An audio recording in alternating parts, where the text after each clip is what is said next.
Cynthia sat across from Christopher in a small restaurant. The lights were dim, and soft music played in the background. But tonight, there was no romance in the air. She sighed and crossed her arms. "Chris, I can't keep doing this." Christopher looked up from his plate, confused. "Doing what?" "This struggling," she said, waving her hands around. "You can't even afford to take me to a proper restaurant. My friends' boyfriends buy them designer bags and luxury hair, and you," she scoffed. "You can barely afford to pay your bills." Christopher's face fell. "Cynthia, you know I'm trying. I just started my business. It takes time." "Time?" Cynthia shook her head. "How long am I supposed to wait? You keep talking about dreams and plans, but I need stability now." He reached for her hand, but she pulled away. "I love you," Christopher said softly. "I promise one day I'll give you everything you want." Cynthia laughed bitterly. "That's the problem. I don't have time to wait for one day. I need a man who already has it all." She stood up, grabbed her purse, and looked at him one last time. "I'm done, Chris. I deserve better." And with that, she walked out of his life. Cynthia scrolled through her phone, sighing. No job, no money, and no boyfriend. Life had not turned out the way she expected. After leaving Christopher, she dated a few rich men, but none of them truly cared for her. When their attention faded, so did the gifts. Now, she was broke and desperate for a job. Suddenly, a job listing caught her eye. Executive assistant position, Banta Corporation. The salary was high, and the company was well known. Cynthia's heart raced. This is my chance. She quickly updated her resume and submitted her application. A week later, Cynthia arrived at Banta Corporation, dressed in a sleek black dress. She approached the receptionist. "Take the elevator to the top floor," the receptionist said with a smile. Cynthia nodded and stepped into the elevator, pressing the button for the highest floor. As the doors closed, she took a deep breath. This job will change everything. When she entered the office, a woman in a gray suit greeted her. "Welcome, Cynthia. I'm Ms. Evans, the HR manager. Have a seat." The interview began, and Cynthia answered every question with confidence. Ms. Evans smiled. "You seem like a great fit.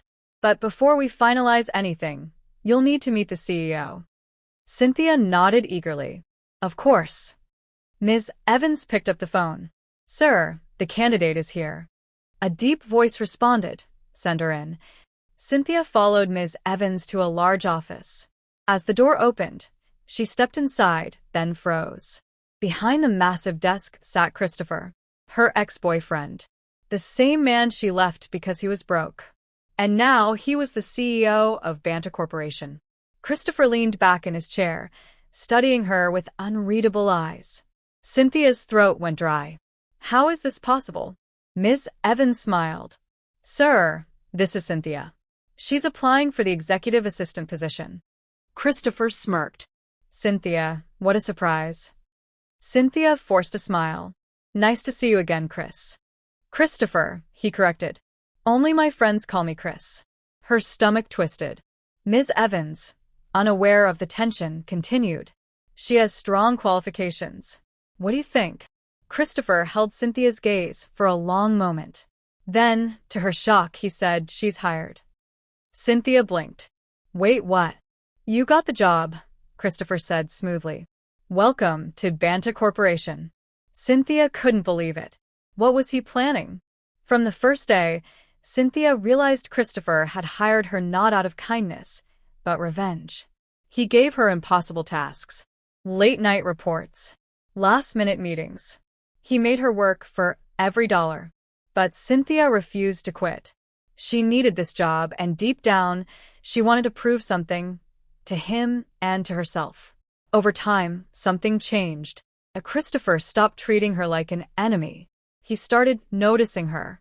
One night, after a long meeting, they found themselves alone in his office. "You work hard," Christopher admitted. Cynthia looked at him. "I've changed, Chris," she paused. "I mean, Christopher." He gave a small smile. "Maybe." Cynthia's heart pounded. Was he starting to forgive her? But she didn't know that something big was coming. something that would shatter her hopes forever. The company held a grand gala, celebrating their latest success. Cynthia arrived in a stunning dress, hoping this night would bring her and Christopher closer. As she entered, Rebecca, Christopher's assistant, whispered, "You're in for a surprise tonight." Cynthia frowned. What did she mean? Soon, Christopher took the stage. "Thank you all for being here tonight." The crowd clapped. Cynthia smiled, waiting for his speech to end. Then Christopher said the words that made her heart stop. "I have another special announcement. I'm engaged." The room erupted in cheers. Cynthia's mind went blank. No, this can't be happening. Then, a woman stepped onto the stage, his fiancée. She was elegant, confident, and glowing with happiness.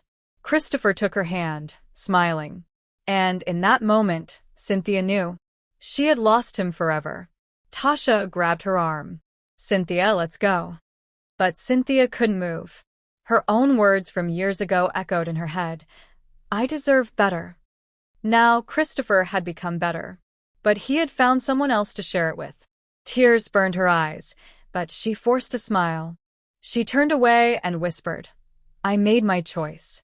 I just never knew he'd make his too." Then she walked out. And this time, it was Christopher who didn't look back. If you find this story inspiring, don't forget to hit the subscribe button below and turn on notifications so you never miss an update.